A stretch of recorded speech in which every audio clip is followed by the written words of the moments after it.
Hello everybody, I'm Gautam Gupta and I'll be giving the lectures for IIT JEE Physics which will be used for mains as well as advanced.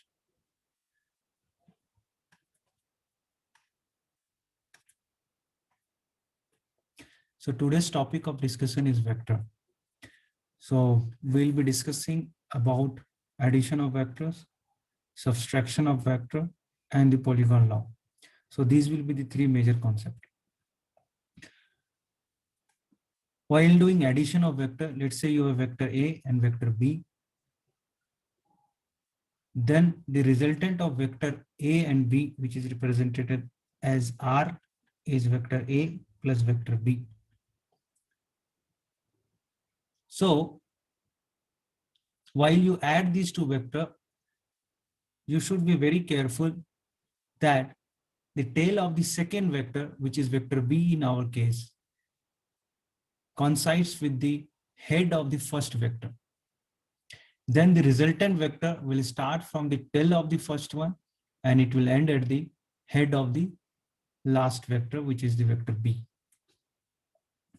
And while we apply the formula for resultant of two vector, which is given as a square plus b square plus 2ab cos theta, then theta is the angle between two vector. And angle between two vector must be the angle between the tails of the two vector. And in order to find the angle between tails of the two vector, you can extrapolate any of the vector. In this case, we can extrapolate vector A like this, and we can consider that the angle between tails of these two vector A and B is this theta. Do not do mistake to take this angle as the angle between the two vector in this formula. And the resultant vector's magnitude is given by this formula, where resultant vector's magnitude is root over a square plus b square plus 2ab cos theta, where a and b are the magnitudes of the vector A and vector B. In order to find the direction of the resultant, which is angle alpha here, and angle alpha is the angle that the resultant makes with the first vector, which is vector A in our case. Then always remember the formula, like the tan of the angle that the resultant makes with the first vector is always equal to the second vector into sine of angle between the first and second vector, and which is always the angle between the tails of the two vector, divided by the first vector plus second vector into cosine of the angle between the tails of the two vector which we are adding. So this is the triangle law of vector addition. So always remember the magnitude of the resultant is given by under root of a square plus b square plus 2ab cos theta, where a and b are the magnitudes of the vector A and B, vector A and vector B, and theta is the angle between the tails of these two vectors. This is very important, right? Now let's move to the second concept, which is subtraction of vector. How do we subtract two vector? Let's say you have been given vector A here and vector B here like this, and then you have to subtract vector A and vector B. So you have to find the resultant A minus B. In order to subtract two vector, what we can do is that we can write vector A minus B as vector A plus of minus vector B. And minus vector B is nothing but a vector which has the same magnitude as vector B, but inverted in direction. So this will be the vector minus B. Now we can assume that vector minus B is a new vector and we are adding vector A and the vector minus B. But the angle between A and vector minus B will be pi minus theta. If the angle between A and B was theta, then the angle between vector A and vector minus B will be pi minus theta. Now we can simply apply the triangle law of vector addition formulas, where we want to add two vector, vector A and vector minus B. And the angle between vector A and vector minus B, which we want to add, is pi minus theta. Then by applying this formula, we'll get the resultant of the A minus B is a square plus b square plus 2ab into cosine of the angle between A and vector minus B. which in this case is pi minus theta. And as said earlier, always take the angle between the tails of the two vector. So here in this case, we are taking the angle between A and vector B, the tails of vector A and tail of vector minus B, which is pi minus theta. So the resultant will come out to be A square plus B square minus 2AB cos theta.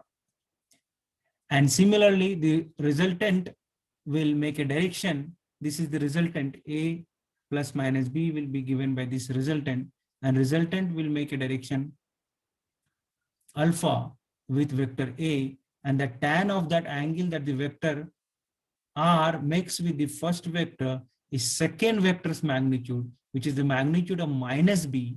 And in this case, magnitude of minus B and magnitude of B is same. So it is just B into sine of the angle between A and minus B, because this is the minus B vector that we are adding.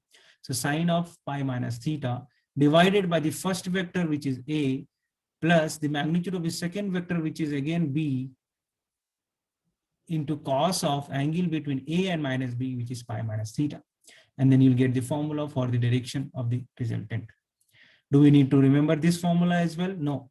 Just remember the formula for triangle law of vector addition. And whenever you have the case for subtraction of the vector, then you can always do A minus B as A plus of minus B. And then you can apply the formula for triangle law of vector addition.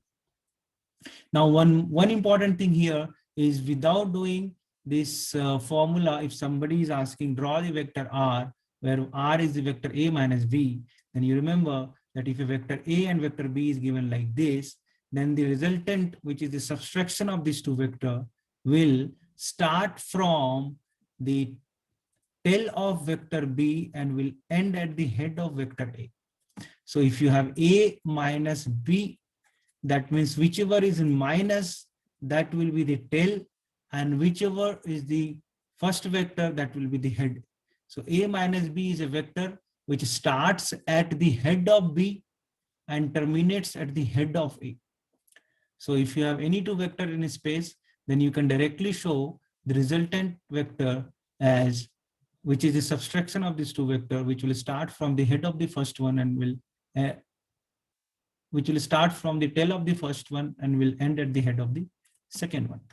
Similarly, when you are applying the triangle of vector addition, then the resultant vector of addition A plus B will start from the tail of the first one and will end at the head of the second one. So resultant vector starts from the tail of the first and ends at the head of the second. Now, once you know the addition and subtraction, then there is one law which is called polygon law of vector addition. So if you have, in case, several vectors, let's say vector A, vector B, vector C, vector D, and then you have to find the resultant vector of vector A plus vector B plus vector C and plus vector D. So first thing is that you have to place all the vectors such that the tail of the second vector must coincide on the head of the first vector, and you have to do the same thing for all subsequent vectors. For example, the tail of this vector C must coincide on the head of the vector B. Similarly, the tail of the vector D must coincide on the head of the vector C.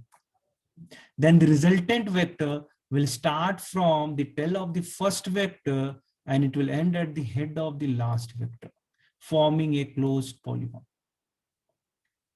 And if you have to evaluate this algebraically, then you can write vector R as vector A plus B plus C plus D. First, you take A plus B, evaluate A plus B by applying the triangle law of vector addition, which will be this, because the resultant of A plus B will start at the tail of A and will end at the head of vector B.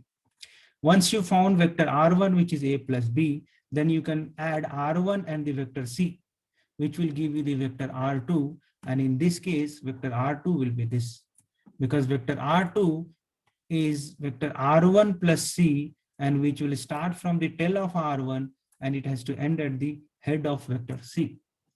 Once you have evaluated vector R2, then you can do R2 plus D, and R2 plus D will give you the resultant vector R, as it can be seen from this triangle law, because the vector R will start from the tail of vector R2 and it has to end at the head of vector T.